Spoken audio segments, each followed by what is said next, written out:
हरे कृष्णा। आज हम बनाएंगे जन्माष्टमी के लिए एक बहुत ही स्पेशल और बहुत ही हेल्दी से लड्डू की रेसिपी। बिना घी, बिना चीनी, बिना दूध, बिना मावा और बिना कोई कंडेंस्ड मिल्क के बने हुए ये बहुत ही हेल्दी से लड्डू आप इस जन्माष्टमी के स्पेशल मौके पर जरूर ट्राई कीजिए। ये आपको बेहद पसंद आने वाले हैं। एकदम मुंह में घुल जाने वाला लड्डू बन के तैयार होता है और साथ ही साथ ये बहुत ज्यादा हेल्दी भी है, तो बच्चे भी इसे आसानी से खाएंगे। रेसिपी पसंद आई तो वीडियो को लाइक शेयर कीजिए और आप मेरे चैनल पे नए हैं तो इंडिया के अलग अलग राज्यों की फेस्टिवल स्पेशल रेसिपीज के लिए चैनल को जरूर सब्सक्राइब कीजिए। तो चलिए शुरू करते हैं इसको बनाना। इन हेल्दी से लड्डू को बनाने के लिए मैंने यहाँ पर एक पैन लिया है जिसमें मैं ऐड करूंगी 80 ग्राम जितना मखाना। कप्स में आप देखेंगे तो लगभग 2 कप के जितना मखाना है। मखाने को मैंने यहाँ पर लो फ्लेम पर इस तरीके से चलाते हुए हल्का सा रोस्ट कर लिया है ताकि ये मखाना थोड़ा सा क्रिस्पी हो जाए। मखाने को मैंने यहाँ पर छोटा छोटा कट करके यूज किया है क्योंकि हम इसे भोग प्रसाद के लिए बना रहे हैं तो इसमें कई बार गंदगी होती है। मखाने को बिल्कुल लो फ्लेम पर 4 से 5 मिनट इस तरीके से आप हल्का ड्राई रोस्ट कर लेंगे तो मखाना इस तरीके से क्रिस्पी सा हो जाएगा। जब आपका मखाना इस तरीके से क्रिस्पी हो जाए बस आप गैस की फ्लेम को बंद करके इसको एक अलग साइड में प्लेट पर ट्रांसफर कर लीजिए। अब यहाँ पर इसी सेम पैन में मैंने ऐड किया है 1 चम्मच जितना देशी घी। देशी घी इस रेसिपी में यूज करना बिल्कुल ऑप्शनल है, लेकिन मैंने यहाँ पर 1 चम्मच देशी घी इसलिए यूज करा है क्योंकि देशी घी खाना भी बहुत जरूरी होता है।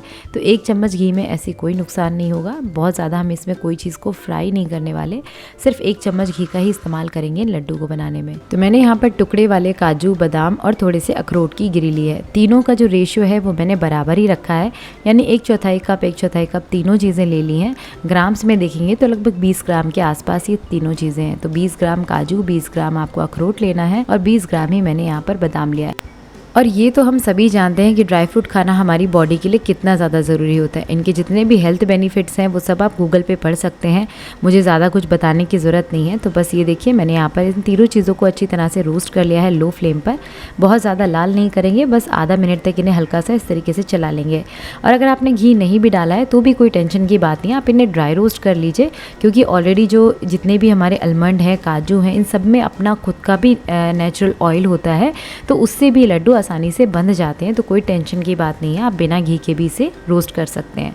अब यहाँ पर इसी सेम पैन में मैंने डाला है 50 ग्राम के जितना सूखा नारियल, यानी कि डेसिकेटेड कोकोनट, जिसे खोपरा भी कहा जाता है। तो इसे भी हम हल्का सा लो फ्लेम पर इस तरीके से चलाते हुए भून लेंगे। अगर आप चाहें तो इस तरीके का जो नारियल होता है, जो मिलता है मार्केट में, जो सूखा नारियल, उसको भी कद्दूकस करके डाल सकते हैं अगर आप डेसिकेटेड कोकोनट नहीं इस्तेमाल करना चाहते हैं। तो ये देखिए इसको भी हम लो फ्लेम पर हल्का सा भून लेंगे। इसे भूनना इसलिए जरूरी है क्योंकि अगर हम इसे बिना भुने डालते हैं तो इन लड्डू की शेल्फ लाइफ थोड़ी सी कम हो जाती है। अगर सारी चीज़ों को भून लेते हैं एक बार हम तो इससे इनकी शेल्फ लाइफ थोड़ी सी बढ़ जाती है, यानी आप इसे 1 से 2 हफ्ते रखकर आसानी से खा सकते हैं। तो ये देखिए मैंने इसको लो फ्लेम पर हल्का सा रोस्ट कर लिया है। इसका बहुत ज़्यादा कलर नहीं चेंज करेंगे, बस ये हमारा खोपरा रोस्ट होकर तैयार हो चुका है। इसे भी हम एक प्लेट पर ट्रांसफ़र कर लेंगे। ये देखिए हमने यहाँ पर सारे ड्राई फ्रूट को रोस्ट करके तैयार कर लिया है। यहाँ पर मैंने 5 तरीके के ड्राई फ्रूट लिए। जैसे नॉर्मली हम जन्माष्टमी के प्रसाद के लिए पंचमेवा पाक बनाते हैं, यानी 5 मेवा को पाकते हैं चीनी के साथ में और उसकी बर्फ़ी सी बनाते हैं। तो यहाँ पर हम 5 मेवा को मिक्स करके आज इन लड्डू को तैयार करेंगे। तो ये देखिए मैंने 5 मेवा तो तैयार हो चुकी है। अब इससे कैसे लड्डू बनाने हैं ये देख लेते हैं। तो यहाँ पर जो आपको काजू, बादाम और अखरोट दिख रहा है, इसको हमें थोड़ा सा दरदरा कूटना है। हम ज़्यादा इसे पीसने वाले नहीं हैं। खोपरा तो पहले से ही हमने डेसिकेटेड इस्तेमाल किया है, इसलिए इसको पीसने की ज़रूरत नहीं है। अगर आपने इसमें कद्दूकस करके इस्तेमाल किया है तो आप उसे हल्का सा भूनने के बाद हल्का सा मिक्सी में चला लीजिए ताकि वो थोड़ा सा फाइन हो जाए। अब इन तीनों ड्राई फ्रूट के हिसाब से हमें गुड़ का माप लेना है। इन लड्डू को बनाने के लिए हम चीनी या दूध किसी चीज़ का इस्तेमाल नहीं करेंगे, तो मिठास के लिए हम यहाँ पर गुड़ ऐड करेंगे। गुड़ आपको कितना लेना है ये बहुत ज़रूरी पॉइंट है। ये देखिए हमने यहाँ पर तीनों जो ड्राई फ्रूट इस्तेमाल किए थे वो वज़न में लगभग 200 ग्राम के जितने हैं। अगर आपने कप्स में नापा है तो आप उस तरीके से ले लीजिए। अगर आपने वज़न में नाप करके लिया था तो लगभग 200 ग्राम जितने ड्राई फ्रूट हैं, तो उसके हिसाब से मैंने यहाँ पर वज़न के हिसाब से 200 ग्राम जितना गुड़ ले लिया है। अगर आप कप्स में देखेंगे तो लगभग 1.5 कप के जितना मैंने यहाँ पर गुड़ इस्तेमाल किया है, इस तरीके से छोटे छोटे पीसेस में कट करके। अब सबसे पहले हमारे जो ड्राई फ्रूट हैं, यानी कि काजू, बादाम और अखरोट हैं, जिनको हमने रोस्ट करके रखा था, उनको थोड़ा थोड़ा करके इस तरीके से हल्का सा कूट करके तैयार कर लेंगे। हमें यहाँ पर ड्राई फ्रूट का कोई पाउडर नहीं बनाना है। और जब आप इस तरीके से हल्का सा इनको को क्रश करके डालते हैं तो इन लड्डुओं का स्वाद और भी ज़्यादा अच्छा आता है। तो इस तरीके से हम हल्का सा क्रश करके इसका हल्का दरदरा सा चूरा सा बनाएंगे, बहुत ज़्यादा नहीं इसे कूटेंगे, और इसको हम एक अलग प्लेट पर ट्रांसफ़र कर लेंगे। इसी तरीके से हम बाकी का जो ड्राई फ्रूट है उसे भी हल्का सा कोट करके तैयार कर लेंगे। जो मखाना हमने क्रिस्पी बना कर रखे था उसको हम डाल देंगे एक मिक्सी के जार में, और यहाँ पर मखाने को हमें एकदम फाइन पीस लेना है। मखाने को हमें दरदरा नहीं कूटना है क्योंकि ये लड्डू में खाने में अच्छा नहीं लगेगा। मखाना बहुत जल्दी से ग्राइंड हो जाता है, इसको ग्राइंड करने में ज़्यादा टाइम नहीं लगता है। आप पल्स पे इस तरीके से चलाते हुए मखाने को इस तरीके से इसका चूरा सा बना लीजिए। तो ये देखिए मैंने यहाँ पर एक बैच को इस तरीके से तैयार कर लिया है। इसी तरीके से मैं यहाँ पर दूसरा जो मखाने का बैच है उसे भी अच्छी तरह से क्रश कर लूँगी। तो ये देखिए हमारा मखाना, सारा ड्राई फ्रूट रेडी हो चुका है। सारे ड्राई फ्रूट को हम एक बार अच्छी तरह से मिक्स कर लेंगे ताकि सारी चीज़ें इवनली चारों तरफ मिक्स हो जाए। तो ये हमारा लड्डू बनाने के लिए जो प्रीमिक्स है ये तैयार हो चुका है। आप चाहें तो इसे बना करके एयर टाइट डब्बे में भर लीजिए, और जब आपका मन करे तब आप फटाफट से इन लड्डू को बना लीजिए। तो ये देखिए अब लड्डू बनाने के लिए हम यहाँ पर गुड़ का यूज़ कर रहे हैं। तो मैंने यहाँ पर एक पैन लिया है जिसमें मैं ऐड करूँगी 1.5 कप जितना गुड़। ग्राम्स में लगभग 200 ग्राम जितना छोटा छोटा पीसेस में कट करके हमने गुड़ को ऐड कर दिया। अब हमें यहाँ पर गुड़ का एक सिरप तैयार करना है। तो उस सिरप को बनाने के लिए मैंने यहाँ पर 1/4 कप जितना पानी भी ऐड कर दिया है। पानी डालने से क्या होगा, गुड़ जल्दी से मेल्ट होगा और हमें गुड़ का जो सिरप है वो फटाफट से तैयार हो जाएगा। तो गैस का फ्लेम आपको रखना है हाई पर ताकि गुड़ जल्दी से मेल्ट हो जाए, और आपको इस तरीके से चलाते रहना है। अगर आप नहीं चलाएंगे तो गुड़ जल सकता है, और आपको इस सिरप को बनाने के लिए थोड़े से हैवी बॉटम पैन का इस्तेमाल करना है क्योंकि ज़्यादा पतला बर्तन होगा तो उससे भी गुड़ जल सकता है। ये देखिए हमने हाई फ्लेम पर इस तरीके से चलाते हुए सारे गुड़ को मेल्ट कर लिया है।